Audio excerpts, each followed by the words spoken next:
Sony Creative Look series එකේ අද අපි කතා කරන්නේ Sepia SC.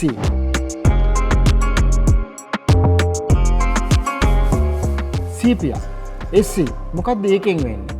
Sepia එක ගොඩක් වෙලාවට මොනෝක්‍රෝම් එකේ warm brown finish එකක් දෙන එකක් තමයි Sepia එකෙන් වෙන්නේ. ඒ වගේම මේක originally පරණ printing process එකෙන් ආපු දෙයක් තමයි මේ Sepia කියන මේ color tone එක ඇවිල්ලා තියෙන්නේ.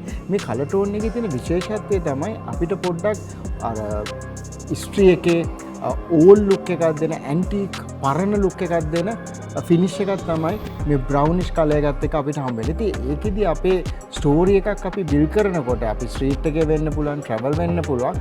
ඒ story එක අපි කියනකොට අපිට වෙනම color tone එකකින් දෙන්න පුළුවන් වෙනවා අපි මේ කියන SC feature එක පාවිච්චි කරන්න Sony Creative Look වල. Sony Creative Look series එකේ SC කියන්නේ Sepia කියන ඒ preset එක පාවිච්චි කරලා මම මේකෙදි විශේෂ පොඩි වැඩක් කළා. මම මේ සැරේ ඒ color tone එක මොකද මේ Sepia color එකේදී අපි අර දුමක් තියෙන වෙලාවට mist එක තියෙන වෙලාවට අපි මේ Creative Look feature එක පාවිච්චි කරා නම් අපිට ලැබෙන හොඳ result එකක්. ඉතින් මම මේ සැරේ කතරගම විශේෂයෙන්ම එක ෆොටෝ සීරීස් එකක් කතරගම දේවාලයේ ගත්ත පින්තූරු සීරීස් එකක් දැන් මම පෙන්නන්නම් Creative Look series එකේ Sepia feature එක පාවිච්චි කරලා ගත්තා. දැන් මේ ඔබ දකින පළවෙනි ඡායාරූපය.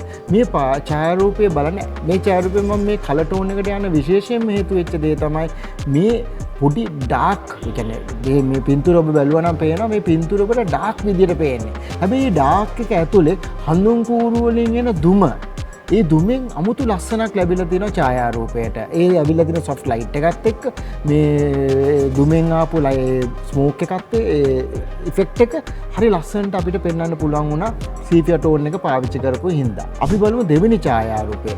මේ කතරගම ඒ series එකේම ගත්ත තවත් ඡායාරූපය. මෙතනදිත් බලන්න. මේ ඇස් වල තියෙන sharpness මේ කෙනෙක් ඇවිල්ලා යම්කිසි offering එකක් කරන අවස්ථාවක ගත්ත ඡායාරූපය සහ එයා ආවට තියෙන දේවල් එයා ආවට තියෙන ඉන්න අය ඒකට සහභාගී වෙලා ඉන්න අය ඒකත් එක්ක මේ color tone එක හින්දා මෙතන අමුතු අපිට ඒ tone එක ඒ brown warm tone එක හරි අපිට feel වෙනවා මේ වගේ අවස්ථාවක් ගත්තාම. ඊළඟ ඡායාරූපය පොඩි පරණ ගෙදරක වයසක 100 කෙනෙක් වාඩි වෙලා වෙසක් දවසක වගේ දෙයක් තමයි පේන්නේ. මේත් කතරගම ගත්ත පින්තූරයක් තමයි බලන්න. ඊ color tone එක නිසා තමයි මෙතන අපිට පේන්නේ මේ පරණ ගෙදරක ඉස්සරහා 100 කෙනෙක් වාඩි වෙලා නිදාසේ ඉන්නවා. වෙසක් කූඩුවක් තියෙනවා. ඒ පරණකම තමයි මට මේ පින්තූරයෙන් පෙන්වන්න උනේ මේ SC feature එක පාවිච්චි කරලා. මේ ඊළඟ ඡායාව මම කියවනේ දුමත් එක්ක මේ වගේ ඒකම මේ පහන් වැටේ තියෙන ආලෝකෙත් එක්ක මම මේ පින්තූරෙදී ගොඩාක් මම කැමති වෙච්ච පින්තූරයක් තමයි මේ සීරීස් එකේ සහ මේ ටෝන් එකට මොකද මෙතන මේ තියෙන වෝම් ගතිය ඒ පහන් වැටත් එක්ක ලැබිච්ච ආලෝකය මෙතන තියෙන සම්පූර්ණයෙන් පහන් වැටෙන් ලැබෙන ආලෝකය. ඉතින් මේ ආලෝකයත් එක්ක බොහොම භක්තිවත් විදියට මේ කරන ක්‍රියාව මේ SC කියන ෆීචර් එකත් එක්ක මට පෙන්වන්න පුළුවන් වුණා.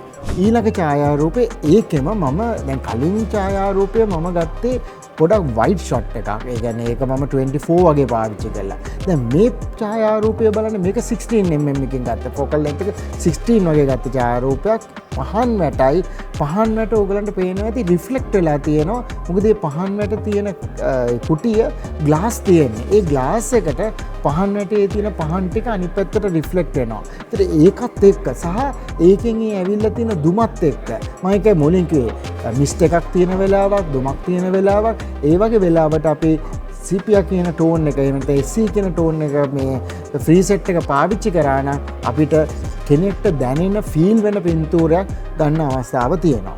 මේ ඒ සීරීස් එකේම තවත් එකක් මොකද මම මේකේ මුලින්ම කිව්වේ මම මේක එක පින්තූර සීරීස් එකක් එකම අවස්ථාවක lenses දෙකක් පාවිච්චි කරලා එකක් 24 lens එක අනිත් එක 16 lens එකයි 24 to 70 2.8 lens එකයි 16 to 55 2.8 lens එකයි තමයි මම පාවිච්චි කරේ. ඉතින් මේ lenses දෙක පාවිච්චි කරලා මේ color tone එකේ preset එකත් එක්ක මේ ගත්ත ඡායාරූප ටික තමයි Sony Creative Look series එකේ SC ඒ කියන්නේ Sepia එක අද මම කරේ.